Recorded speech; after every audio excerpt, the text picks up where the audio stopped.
mo ti koríki Olódùmarè débi tẹ́nìkan ò kì í dé rí. Ìtàn Esu Laalu la gbé dé nísẹ̀yìí. Ẹ gbọ́, ṣé Satani kì í ṣèṣù?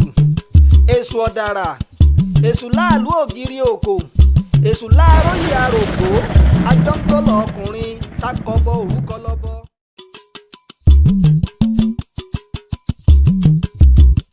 Ajá ti gbénú oko rí kó tó dára ilé.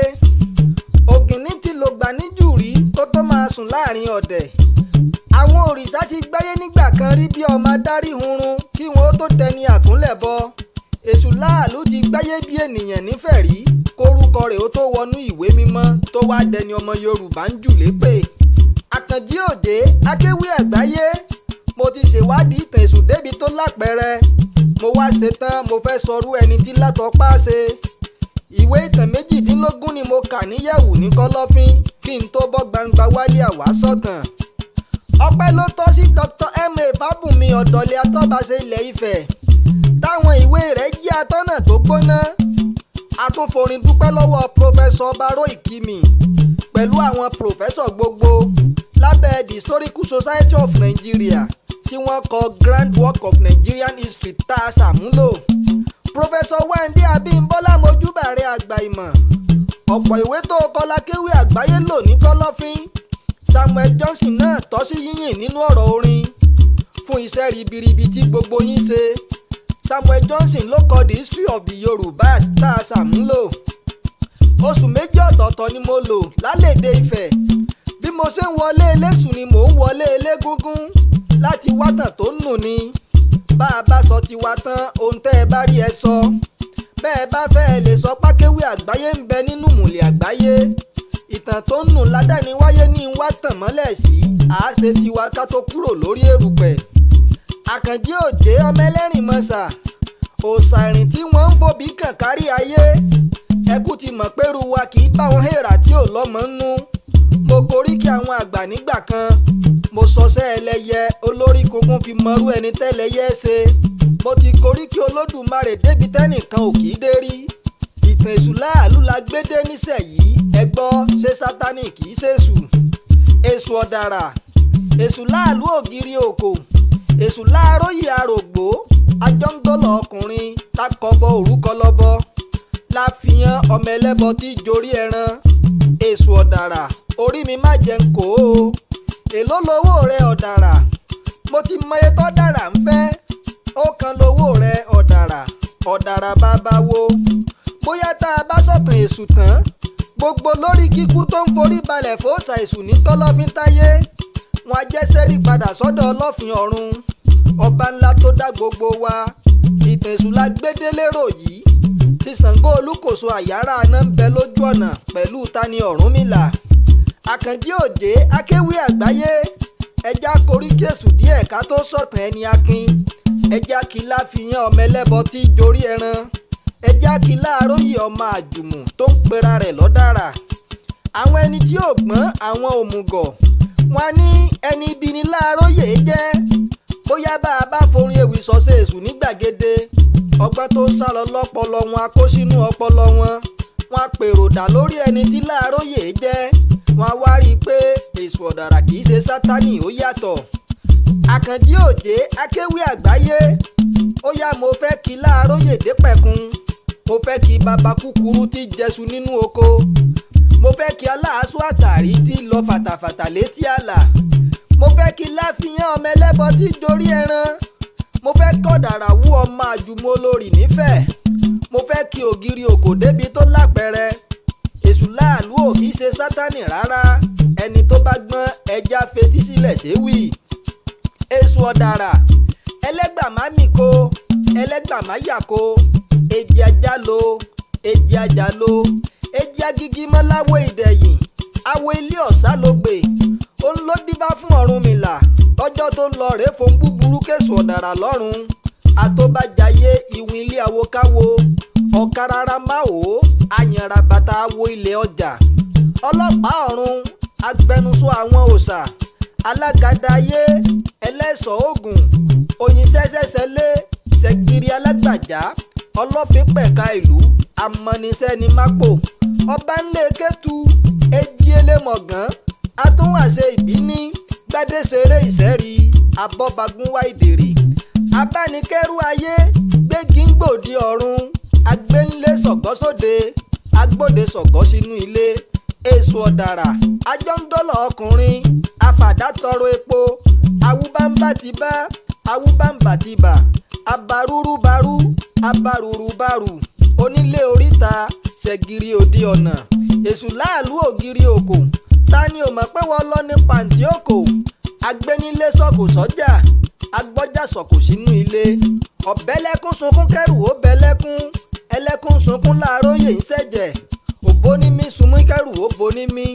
onímí sunmí láàróyè ń sùn fún láàróyè àfàdá tọrọ epo láfihàn ọmọ ẹlẹ́bọ tí jorí ẹran èṣù má ṣe mí ọmọ ẹlòmíì ni ó ṣe àkíbọrú àkíbọyè àkíbọ ṣíṣẹ Èṣù láàróyè àrọ̀gọ́ onípàǹtí òkò ó ń lọ láàrin àlà àásórí ẹ̀ hàn téńté ọpẹ́lọpẹ́ gíga tẹ́bọrá ga ọpẹ́lọpẹ́ gíga tẹ́sù Odara ga ajó langalanga làlú arìn langalanga làlú òdebí ìjàdé mọ́lẹ̀ ìjà ló tarò tó ìdélẹ̀ Ifẹ̀ tó fi dọmọ wọn ọ̀rọ̀ èṣù tó tó fún akọni àáfìdàrẹ́ lálẹ́ gàràrà èṣù má ṣe mí ọmọ ẹlòmíì ni ó ṣe Èṣù láàróyè àrògbó ajọ́ngọ́lọ̀ ọkùnrin lákọ̀ọ́bọ òrúkọ lọ́bọ ó ń lọ láàrin àlà àásórí ẹ̀ hàn téńté olórúkọ púpọ̀ nílẹ̀ Yorùbá Ajíbíkẹ́ Akínfẹ́miwá Lábúrẹ̀kẹ̀ Ọlábí Gbìràrí Láàróyè Ẹlẹ́gbára Látọ́pa Irúnmọlẹ̀ ayé ẹbọra lóde ọ̀run òṣàwó ló lè pé tẹ̀sù báwo Ṣàngó ò tó bẹ́ẹ̀ kó ní tẹ̀sù ò tó pọ́n Ọya ò tó bẹ́ẹ̀ kó ní tẹ̀sù báwo àbùkù òkùnkùn tó bá fojú rénà Èṣù ní pópó Ọ̀ṣun ṣẹ̀ǹgẹ̀ṣẹ̀ gan forí balẹ̀ fésù Èṣù tó lágbára tó fi fojú egúngún hàn lójú táyé àgbèrè fojú dẹ̀sù ó fokú ẹ̀ sáfárá lódò ẹ̀sìn mìrìn aláwìroko ń torí ẹ̀ roko aláwìrodò ń torí ẹ̀ rodò Esu Odara fófó bí olófófó onífẹ̀ǹgẹ̀fẹ̀ǹgẹ̀ àyà gbẹ̀rẹ̀gbẹ̀rẹ̀ kóńtòkì sẹ́kẹ̀tẹ̀ gbòǹgbò takuta ń bá láyà ọkùnrin ogun ọmọ olóbìrí wọ́n wọ́ ti wọ́ ọmọ olóbìrí wọ́n wọ́ ti wọ̀ ọmọ májẹ mámumi kankan Odara kì í sòrìṣà ń gbérẹ́rìn òrìṣà tí ò fẹ́ rọ́ àdúrà àsúre ni ó nà sọ́dọ̀ tèmi Odara má jẹ́ ń kù ọ́ lọ́jọ́ ìjà mákéwú mákírun ọ̀pọ̀ èèyàn bọ́dún bá dé máa tẹ̀sùn mi sìn ní kọ́lọ́fín àwọ̀ ilé ọ̀pọ̀ mùsùlùmí nù bí mo bá kí alelu ní gbangba bọ́dún bá dún máa ké eriwo sí baba ní kọ́lọ́fín ọ̀pọ̀ ìgbàgbọ́ ló ń ṣe bẹ́ẹ̀ kò níyàn Odara ó jẹ́ yẹ̀yẹ́ ẹ má bá gbù wá ṣàwàdà ẹ má da lúrú pọ̀ mọ́ sàpàtì rárá Odara Yorùbá ò kí ṣe Sátánì ńlẹ̀ kankan ẹni tá a bí sáyé lọ́mọ ẹlẹ́bọ tí jorí ẹran ìran Sátánì ò sí lórí èrùpẹ̀ ní gbogbo ilẹ̀ àgbáyé ọmọ bíbí Ilé Ifẹ̀ l'Odara nínú ìtàn àjùmú lórúkọ tí ìyá Èṣù ń jẹ́ àdí ló ń tà ló tu Ifẹ̀ nígbà yẹn kó tó lọ dayaba ìgbà tó dayọ lọ́fìn Ifẹ̀ ló foyún àkọ́ní b'Esu Odara ìgbà tán bímọ tán tó dijọ́ kẹsàn-án ìsọmọ lórúkọ ẹ̀yìn èèyàn Ọlọ́fin Ifẹ̀ l'Èṣù lọ́mọ ń jẹ́ kíkan ló ń Jésù nígbà yẹn ọmọ tá a bí tó su gbogbo ẹbí jọ ní ibi ìsọmọ lórúkọ lọ̀pọ̀ ìjà tó ń bẹ láàrin mọ̀lẹ́bí ti parí ló jẹ́ kí wọ́n ó sọmọ l'Èṣù lọ́jọ́ náà kùtùkùtù ọba rìgbò ló jọba ṣáájú ọmọgbérayé lọ́lọ́fin ìgbà ọ̀hún òun ló jọba ṣáájú Ọbàtálá ló tù ú fẹ̀ sáyé ń gbọ́ òun ló fẹ́ àjùmù níyàwó tí wọ́n bímọ tán sọ Èṣù nígbà yẹn Èṣù pé ọmọ ọdún 12 ló bẹ̀rẹ̀ iṣẹ́ ọba Yárábì lórí èrùpẹ̀ ìgbọ̀n níyàn mú lótù Ifẹ̀ bẹ́ẹ̀ bá kàwé ìtàn ẹ̀ka tàsìkò ọmọgbérayé ẹni tó ń lóúnjẹ òfún mẹ̀kúnnù jẹ onígbà Èṣù ń kóṣù pamọ́ sórí ìpara ẹlẹ́gbàwá ọ̀gẹ̀dẹ̀ ń fi tiẹ̀ dágàdàǹgídí pamọ́ dà sí yẹ̀wù ebi ń pa mẹ̀kúnnù olówó sì ń yó ọmọ ọba l'Èṣù nígbà yẹn ó wá bẹ́ sí gbòòrò ó ń polongo pé káyọ̀ máa fúnra wọn lóúnjẹ ó bẹ̀rẹ̀ sí ní sọ̀kò sórùlé ọlọ́lá tí ò bá ṣàánú a ní kí wọn ó máa kóúnjẹ bọ̀ wá sí rònà kò sẹ́ni tó tó ní Èṣù bẹ́ẹ̀ ni kò ṣeé fọba mú torọ́ ọmọ ọba ni kò sẹ́ni tó lè na ọmọ ọba èèyàn tí ò bá fẹ́ wàhálà Èṣù rárá á lọ kóúnjẹ f'Èṣù nírònà oríta l'Èṣù ń dúró sí lásìkò ọ̀hún gbogbo ọlọ́lá ìlú á lọ kóúnjẹ f'Èṣù níbẹ̀ pátá ibẹ̀ ni mẹ̀kúnnù á ti wá múṣu níbẹ̀ ṣe jẹ ibẹ̀ ni wọ́n ti sọ donílé oríta, ibẹ̀ ni wọ́n ti sọ di ọlọ́lá ìlú tí wọ́n sọ di láàlú nínú ọ̀rọ̀. Ọ̀dàrà lèṣù ń pera rẹ̀ lásìkò ọ̀hún ni wọ́n fi ń pè lẹ́sù Laalu Odara nínú ìtàn. Ohun tí Yorùbá ń pè lọ́dàrà lòjíṣẹ́ tó ń yí nǹkan padà sí títọ́. Ẹni tó bá ṣe rere á rí dùnnú èṣù nígbà yẹn, a máa kẹ́ wọn, a máa tọ́jú wọn. Èèyàn tó bá wá hùwà tí ò tọ́ á rí pupa ojú èṣù nínú ìtàn. Kí ló wá pa àwọn ẹlẹ́yẹ àti Esu Odara pọ̀? Ìṣẹ̀lẹ̀ kan ṣẹlẹ̀ lótù Ifẹ̀ lọ́jọ́sí, nǹkan bí ọdún 370 BC nígbà yẹn ni. Bí ẹrú ni gbogbo ọkọláya ń lu aya wọn. Obìnrin ò lẹ́nu àti sọ̀rọ̀ lọ́ọ̀dẹ̀ rárá. Obìnrin tó bá dán wò á kàn jàngbọ̀n. Àwọn obìnrin bíi mẹ́ta ọ̀tọ̀ọ̀tọ̀ wọ́n pàdé ara wọn lódò Sòròǹgà létí odò ẹ̀sìn mìrìn nígbà yẹn. Wọ́n ń sunkún rojọ́, oníkálukú ń japoró ara. Ìyà tó níkálukú ń faradà lọ́ọ̀dì ọkọ rẹ̀ lóníkálukú ń rò nínú ẹ̀dùn. Wọ́n pinnu láti lọ bọ́dàrà bóyá ajé gbà wọ́n. Ọ̀dàrà òkúkú láya lọ́ọ̀dẹ̀, ọlọ́lá ìlú atúninígbèkùnsì ló jẹ́. Ẹni 60 ọdún lọ́dàrà nígbà yẹn. Ó tó láya ó takú wanlé mọ́ lọ́fin. Àìláya nílé Ọ̀dàrà ni ò jẹ́ wọ́n fi jọ lọ́fin níbẹ̀ nífẹ̀ẹ́. Esu Odara ṣàgbẹnusọ àwọn obìnrin wọ̀nyí lọ́dún Elédùmarè ọba ṣẹ̀dá. Ó tọrọ agbára àṣẹ fún wọn láti lẹ́nu ọ̀rọ̀ lótù Ifẹ̀ gẹ́gẹ́ bí ẹni Olódùmarè pọ́nlé. Ó ti ju ìránṣẹ́ rẹ̀ ó sì yọ̀ǹda àṣẹ fún wọn. Agbára táwọn obìnrin gbà lásìkò ọ̀hún, Sosoro lórúkọ agbára náà nínú ìtàn. Ẹ̀ta òkò lágbára Sosoro ọ̀hún. Àwọ̀ pupa, dúdú àti funfun sì ló ní. Ó gbé lé wọn lọ́wọ́, àwọn mẹ́tẹ̀ẹ̀ta sì pín. Ó wá ṣe kìlọ̀kìlọ̀ kí wọn ó tó kúrò níbẹ̀. Ó ní tí wọ́n bá ti fẹ́ lu agbára náà kí wọ́n ó máa fa hàn lẹ́ẹ̀kan láàrin oṣù mẹ́ta ọ̀tọ̀ọ̀tọ̀, ṣé wọ́n gbọ́? Ohun tí wọ́n bá sọ nínú oṣù mẹ́ta ọ̀hún ó dàṣẹ.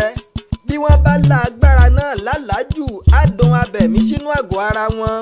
Wọn ò fẹ́ gbé agbára náà délé ni wọ́n fi lọ tọ́jú rẹ̀ sábẹ́ igi mọ̀gàmọ̀gà lódò Sòròǹgà. Ọlákẹ́mi níjù ọ̀pàkẹ́ rẹ̀ tí wọ́n ń pè lọ́pàkẹ́. Òun ló gba Sosoro dúdú. Ajímájàsán ọ̀làkẹ̀rẹ́ tí wọ́n ń pè lọ́làkẹ́. Òun ló gba Sosoro pupa. Ọlámọ̀pó Ajíbọ́lá Ẹdánróńgbé tó tún jẹ́ Ìyámọ̀pó. Òun ló gba Sosoro funfun. Àwọn làgbààgbà mẹ́ta àkọ́kọ́ tí wọ́n ṣẹ gbogbo ẹgbẹ́ àgbà sílẹ̀. Ojoojúmọ́ ló ní Sosoro ń lọ lá Sosoro dúdú. Gbogbo ìgbà ló ní pupa ń fẹnu bá Sosoro ẹ̀ lódò Sòròǹgà. Oní Sosoro funfun nìkan ló tẹ̀lé mọ̀ràn èṣù nígbà yẹn. Ọdún tó yípo, oní Sosoro pupa ti lẹ́yẹ tó ń dún sí òsíò nínú pupa. Ẹ̀jẹ̀ èèyàn ló polongo pòun fẹ́ musa. Ọ̀ràn bá dé, ó kù bí tí Sosoro pupa ó ti rẹ́jẹ̀ èèyàn lórí èrùpẹ̀. Ẹ̀yìn ọdún kejì ẹ̀yìn èèyàn ló ní Sosoro dúdú ṣàkíyèsí ohun abẹ̀mí níkùn rẹ̀ sáyé ń gbọ́. Ìgbẹ́tẹ̀yẹ dúdú ń ké ní pòun fẹ́ mú mi ojú ọmọ èèyàn nígbà yẹn. Ogun bá dé, okù kan máa sá kíjokíjo, kan máa wẹ́ni tó ṣẹ̀ wọ́n tí wọ́n ó pa ẹlẹ́kún tí wọ́n ó lò lẹ́jẹ̀. Oní Sosoro funfun nìkan ẹ̀yìn èèyàn tó tẹ̀ láṣẹ èṣù ìgbà ọ̀hún ni ò ní ohun abẹ̀mí níkùn rẹ̀ nígbà yẹn. Òun ló ń bẹ nílé awo níbikíbi. Òun lò sàrìpìtì tí wọ́n ń bọ ní gbogbo ibi tí wọ́n ń pè ní lédì. Kẹ̀rẹ̀kẹ̀rẹ̀ àwọn aláṣẹ obìnrin wọ̀nyí wọ́n ń kó àwọn obìnrin mọ́ra nínú ìlú. Bóníkálukú bá ti gbé kété rẹ̀ lọ́dì ọkọ bóun fẹ́ lọ pọnmi múmu wálé, wọ́n á fi pàdé sétí odò lóṣòròǹgà. Wọ́n á máa lá Sosoro dúdú, wọ́n á máa lá Sosoro pupa. Oní Sosoro funfun nìkan ni òfin tirẹ̀ sílẹ̀ ní gbogbo ìgbà. Ẹ̀kan láàrin oṣù mẹ́ta ló ń fún wọn. Odò Sòròǹgà ni wọ́n fi pàdé sí ní gbogbo ìgbàkígbà. Àwo tí wọ́n bá dá létí odò lóṣòròǹgà kò gbọ́dọ̀ lu jáde lótù Ifẹ̀ rárá. Àwo ńlá làwo wọn tí ò ṣe fọwọ́ sí mú síbì kan. Agbára ńlá lágbára Sosoro nínú ayé. Ìdí odò Sòròǹgà tí wọ́n ti ń sawo nígbà ọ̀hún ni wọ́n fi ń pawó ẹlẹ́yẹ láwo Sòròǹgà nífẹ̀ẹ́. Ìgbà Ọ̀rúnmìlà dàgbà lótù Ifẹ̀ tó fẹ́ máa wọ́nà àbáyọ sí gbogbo ìṣẹ̀lẹ̀ nílé àgbáyé. Ọgbọ́n Ifá lélẹ́dùmarè yọ̀ǹda fún. Ọgbọ́n Ifá ló fi ń wá ohunkóhun. Inú odù ló ti ń wá gbogbo ọ̀rọ̀ kọ́rọ̀. Ìgbà tó ń wọ́rọ̀ àwọn ẹlẹ́yẹ ẹ̀yìn èèyàn, inú ọ̀sá méjì odù ńlá ń lọ̀rọ̀ àwọn ẹlẹ́yẹ ti yàn s'Ọ̀rúnmìlà kedere ni wọ́n fi ń pe ọ̀sá méjì lódù ẹlẹ́yẹ nínú odù nífẹ̀ẹ́. Ọ̀rọ̀ mi lè jọ bí àlọ́, ìwádìí ìtàn ní ọ̀rọ̀ àlọ́kọ́ rárá. Gbogbo ìṣẹ̀lẹ̀ àgbáyé ló bẹ̀rẹ̀ pẹ̀lú ìtàn kan. Bí ìtàn bá ti pẹ́, á dàbí àròsọ tí wọ́n ń pè ní legend. Bí legend bá ti pẹ́, á dàbí myth, àròsọ tí ò lè ṣẹlẹ̀ láyé. Ọlá pé tàwọn ẹlẹ́yẹ ti pẹ́ nílẹ̀ wa ló jẹ́ kó jọ myth létí ènìyàn. Ìtàn tá a wá ń sọ yìí náà ò pẹ́ jù. Àìlákọsílẹ̀ Ifẹ̀ ló ń fìyà jọmọ Yorùbá. 370 BC ló ṣẹlẹ̀ lótù Ifẹ̀. Nǹkan bí ẹgbẹ̀rún ọdún méjì àbọ̀ ó dín díẹ̀ ni lẹ́gbẹ́ ẹlẹ́yẹ ti ń bá wa gbé níbi gbogbo. Ẹgbẹ́ òṣòròǹgà ò lè parẹ́ nílẹ̀ yìí mọ́. Èèyàn tó bá lóun ó pa ẹgbẹ́ òṣòròǹgà rẹ̀, irọ́ ló ń pa, ó ń tanra rẹ̀ ní wàláì. Kókó ọ̀rọ̀ tí mo fẹ́ kẹ́mọ̀ ẹ̀yin èèyàn ni pé àṣẹ Elédùmarè lẹ́gbẹ́ òṣòròǹgà ń lò, àṣẹ Èṣù kọ́ rárá. Bí wọ́n bá fi ń ṣe bí ìyẹ́kù sọ́dọ̀ wọn. Àṣejù àwọn ọkùnrin lótù Ifẹ̀ ló jẹ́ káwọn obìnrin ó lọ gbàṣẹ́ nígbà ọ̀hún. Àṣẹ Elédùmarè ò lè parẹ́ ni ò jẹ́ kẹ́gbẹ́ òṣòròǹgà ó lè tán kúrò lórí èrùpẹ̀. Kí wọ́n ó tó bí Jésù Kristi lẹ́gbẹ́ òṣòròǹgà ti wà nílẹ̀ Yorùbá. 4 BC ni wọ́n bí Jésù. 370 BC lẹ́gbẹ́ òṣòròǹgà ti ń ṣayé. Kí wọ́n ó tó bí ànábì wa ní 571 AD ẹgbẹ́ òṣòròǹgà ti ṣẹ̀ṣẹ̀ mí jìnnà. Ẹ má mà bínú sí mi ẹ̀yin àgbà. Ẹ jèbùrẹ́, mo fọ̀sá bẹ̀yìn, mo tún jáwé oríjìn lọ́wọ́. Mo fi bẹ̀m̀bẹ́ bẹ̀yìn, mo tún má bẹ̀bẹ̀ lọ́wọ́. Ẹ jèbùrẹ́ nítorí aṣẹ̀dá ẹ̀yin ẹlẹ́yẹ. Ọba ńlá tó fún yín láṣẹ tẹ́ ẹ fi ń darí ayé gbogbo. Àṣírí yín kọ́ l'Akewi Agbaye ń tú. Ta ló tú àṣírí ayé tú ná? Ìtàn tó ti sọnù láàrin wa níkú ẹ̀rín ń fa korin pa. Mo fẹ́ kẹ́gbẹ́ yín ó wọ dọkumẹ́ntìrì àgbáyé. Káwọn funfun ó yé sọ pé ọ̀dọ̀ wọn lẹ gbé àjẹgbésẹ̀. Kí ló wá ṣòṣòròǹgà dòdò èèwọ̀? Odò tẹ́nìkan ò gbọ́dọ̀ dé mọ́ láyé. Mo ti sọ nínú ewì nígbà kan tí mo pè ní oríkì àwọn àgbà. Mo ní odò kan ń bẹ lẹ́yìn kùlé ẹ̀yin àgbà lọ́jọ́sí. Ará ayé ò gbọ́dọ̀ bu mu, èrò ọ̀run ò gbọ́dọ̀ bu wẹsẹ̀. Ẹni tẹ́ ẹ bá yọ́nú sílẹ̀ ń bomi náà fún tí fi ráyé gbé.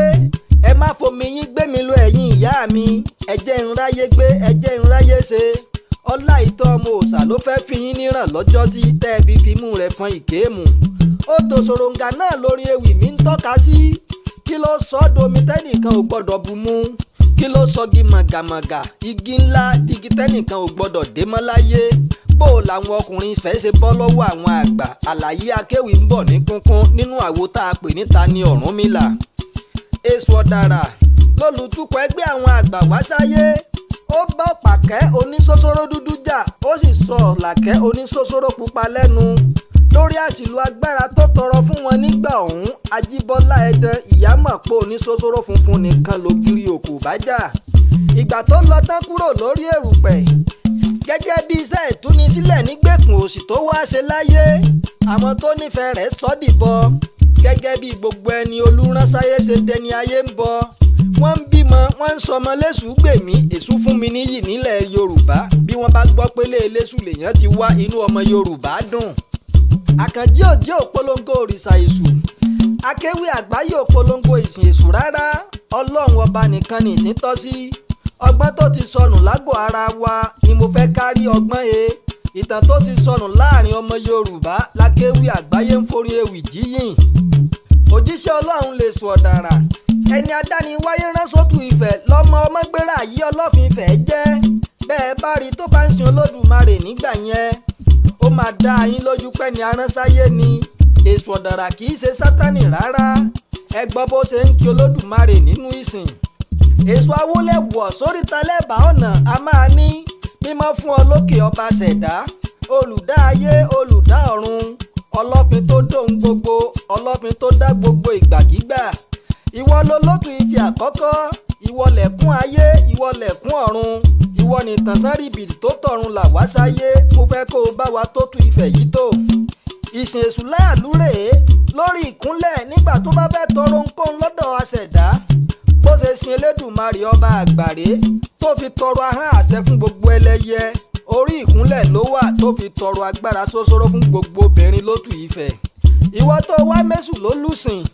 Orí rẹ ò pé ó sì ti gọ̀ jù. Ọpọlọ rẹ ti sún sẹ́yìn pátápátá.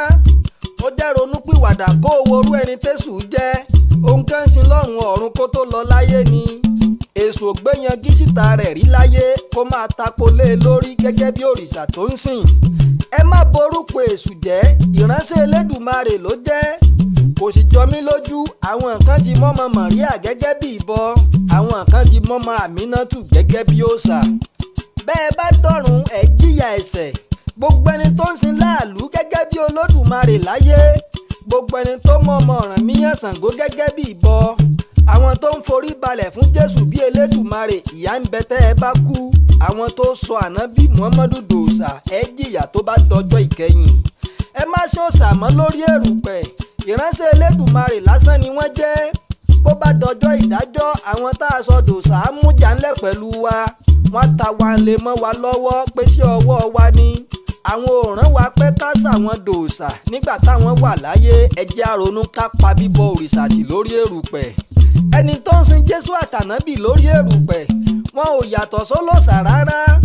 àwọn kan tó ń forí balẹ̀ fún Màríà mímọ́ bí ẹni tó ń forí balẹ̀ fóòṣà Ọ̀ṣun ni. ẹ̀dá kan ò tọ́sẹ́ni à ń forí balẹ̀ fún nílé àgbáyé, adániwáyé ló tọ́sẹ́ni à ń sìn ní gbogbo ilẹ̀kílẹ̀. èmi ò polongo ẹ̀sìn, bẹ́ẹ̀ n ò pé ẹ má ṣèṣẹ̀ṣe mọ́. ẹ pòṣàtì, Ọlọ́run ọba nìkan nìsín tọ́ sí. bẹ́ẹ̀ bá lè sin lọ́run nílànà tìṣẹ̀ṣe, ẹ máa sin lọ́run lọ. àmọ́ ẹ má forí balẹ̀ fóòṣà rárá, ọba ṣẹ̀dá ayé ni ẹ jẹ́ ó wà nínú ìsìn. bó bá ṣe lànà kìrìsìtẹ́nì ló bá lè fi sin Olódùmarè láyé, máa sin lọ́run má sin Jésù Kristi rárá. bó bá ṣe mùsùlùmí ni ó máa sin lọ́run má sin ànábì kankan. ẹ̀ṣẹ̀ ò sí bá a bá ń ṣàpọ́nlé fún òjíṣẹ́ tó mẹ́sìn wá sáyé, ẹ pọ́n wọn lé ni, ẹ má sọ wọ́n di yárábì lórí èrùpẹ̀. kò sóòṣà tó ní ẹ méèyàn wá, irọ́ ni gbogbo yín ń pa, orí yín ò pé rárá. ẹ má bàṣẹ̀ṣe jẹ́, funfun ló wà nínú ìṣẹ̀ṣe. bẹ́ẹ̀ bá ti ráwo tàbó níṣẹ̀ṣe tó ń lẹ̀jẹ̀ èèyàn láyé, ara àwọn àfáà èké ni wọ́n àti páyítọ̀ tó ń tẹ̀lé Sátánì. àwa ti ka púpọ̀ lórí àwọn ẹni oríṣàdá tí Yorùbá ń pè lóríṣà. kò sẹ́ni tó fẹ́ jẹ èèyàn sómi ọ̀sán rárá. Ògún ò mẹ̀jẹ̀ èèyàn rí nígbà tó wà láyé. Ṣàngó Olúkòso àyàrá iná kò jẹrin èèyàn nígbà kankan. Ọ̀rúnmìlà ò fẹ̀jẹ̀ èèyàn rúbọ s'Ẹlẹ́dùmarè rí rárá. ibo lẹ ti rí tiyín tẹ̀ ń lẹ̀jẹ̀ èèyàn nínú ìpèsè. àmọ́ irú yín ń bẹ nínú ẹ̀sìn tó kù. àmọ́ pásítọ̀ tó lè forúkọ Jésù bà tèèyàn jẹ́, arágbàfà tó ń fẹ̀jẹ̀ èèyàn fọhàn tú lórí wàhálà wọn. ṣé Jésù Kristi bá tọmọ Ádámọ̀ jẹ́ kó tó lọ láyé? àbí Muhammadu fẹ̀jẹ̀ èèyàn forúkọ Allah rí kó tó kúrò lórí èrùpẹ̀? ẹ jẹ́ ń padà sórí ọ̀rọ̀ ẹni re, ọ̀rọ̀ èṣù. wọ́n ń fọmọ lọ́kọ nílé eléṣù nílẹ̀ Yorùbá. kò sẹ́ni tó rẹ́ṣù gẹ́gẹ́ bí oníwà ìkà láyé. òjíṣẹ́ Ọlọ́run tó lalẹ̀ tó kànrun ni. ojú tá a fi ń wọ Bàtálá, tá a fi ń wo Fá, tá a fi ń wọ̀ṣun nílẹ̀ Yorùbá ni wọ́n fi ń wo èṣù títí tó fi di 1850 nínú ìtàn. kí ló wá borúkọ èṣù jẹ́ nílẹ̀ Yorùbá? orúkọ èṣù dára tó fi di 1850 nílẹ̀ Yorùbá. ọmọ Yorùbá náà ló borúkọ èṣù jẹ́ nílẹ̀ Yorùbá. ìgbà tí wọ́n tú Bíbélì palẹ̀ sédè Yorùbá, lórúkọ èṣù gbọ̀nà dúdú wọnú Bíbélì lọ. ló di pé wọ́n ń rí i gẹ́gẹ́ bí olubi. tá a gan lèèyàn tó yí orúkọ èṣù mẹ́rẹ̀ nílẹ̀ Yorùbá náà? ó yá ẹ wá gbọ́ ẹni náà nínú ìtàn. Jacob Olúwatáyọ̀ Àjàyí Crowther, ọmọ bíbí Ìṣòògùn létí Ọ̀yọ́. òun tún ni bíṣọ̀bù àkọ́kọ́ nílẹ̀ Áfíríkà pátápátá. òun ló gba ìyìn Jésù Kristi nígbà tí wọ́n tú sílẹ̀ lóko ẹrú. ó di bíṣọ̀bù, ó padà sílẹ̀ Yorùbá. ó bẹ̀rẹ̀ ìhìnrere rẹ̀ lábẹ́òkúta. ibẹ̀ ló wà tó fi tú Bíbélì sédè Yorùbá. òun ló tú orúkọ Sátánì s'Èṣù. Sátánì ò kí ṣẹ̀dá kan wẹ̀dẹ̀wẹ̀dẹ̀. ó burú púpọ̀ nínú Bíbélì ẹ̀yin èèyàn. òun lò fúnni ládìrẹsìn gbódìdí ewúrẹ́. ajágbémẹ́lẹ́dùmarè lọ́jọ́ òfin. ẹni adá nínú iná tá a fi ṣaṣáájú gbogbo. ògbéré tó gbójú sọ̀rọ̀ s'Olódùmarè lójú táyé. ọ̀dànù tó da gbogbo ọ̀rọ̀ àṣẹ̀dánù. Àjàyí Crowther ìbá ti lo Sátánì jẹ́jẹ́ dípò èṣù tó tú orúkọ Sátánì sí. ìgbà tí ó tú ẹ̀jẹ̀ Gabriel s'Ọ̀rúnmìlà ńkọ́? ó yí orúkọ náà mẹ́rẹ̀ láàrin wa. àwa ń fojú ẹni bí wẹni re. ìyàtọ̀ ò sí nínú gbogbo ẹni tó Olódùmarè rán sáyé pẹ̀lú iṣẹ́ tẹ̀sù wá ṣe lórí èrùpẹ̀ nífẹ̀ẹ́. tá a bá wá rí i tí wọ́n ń tàdí sẹ́sù lórí ìwà ẹ̀dá, tónítọ̀ ń sì ń ṣìwàwù lójú táyé iṣẹ́ ọwọ́ ọmọ adarí hurun ni kì í ṣe Esu Odara. ṣe é rántí pé bí wọ́n bá hàn kéwú alágolo ọmọ èèyàn lè fi tàbátì àdá ọ̀rọ̀ Kùránì bá tèèyàn jẹ́ tọ́mọ èèyàn á máa ṣìwèrè kiri àdúgbò. ọmọ adarí hurun lè títí wọ́n lè fi bíbélì ìwé Jèhófà bá tèèyàn jẹ́. ọmọ èèyàn lè púpọ̀ wọ́n lè fi Kùránì ìwé Allah sọ̀yàn di wèrè. ọmọ aráyé le gan wọ́n lè fodù fá ìwé Elédùmarè gbárí ọwọ́ ẹni. ṣé Kùránì ló ń ṣe bí ni àbí bíbélì ni? àbódù ifá tó jẹ́ kìkì ọ̀rọ̀ mímọ́. Esu Odara kọ́ ló ń ṣe bí bẹ́ẹ̀ bá tàdí lẹ́sù lórí. ohun èròjà tó máa dárí hurun kólura wọn ló ń ba tọmọ èèyàn jẹ́ lórí èrùpẹ̀. Sátánì kì í ṣèyàn ènìyàn l'Esu Odara. irúnmọlẹ̀ ní Sátánì òrìṣà l'Esu Odara. Sátánì ò lò sẹ̀mí èèyàn rí Esu Odara ti wá ṣẹ̀ṣẹ̀ mí rí. ìbájọ́ lọ́fin fẹ̀ nígbà yẹn tó bá ṣe pówú lórí ni. Èṣù ní ìbájọ́ lọ́fin fẹ̀ kọ́ Bàtálá tó wá darí.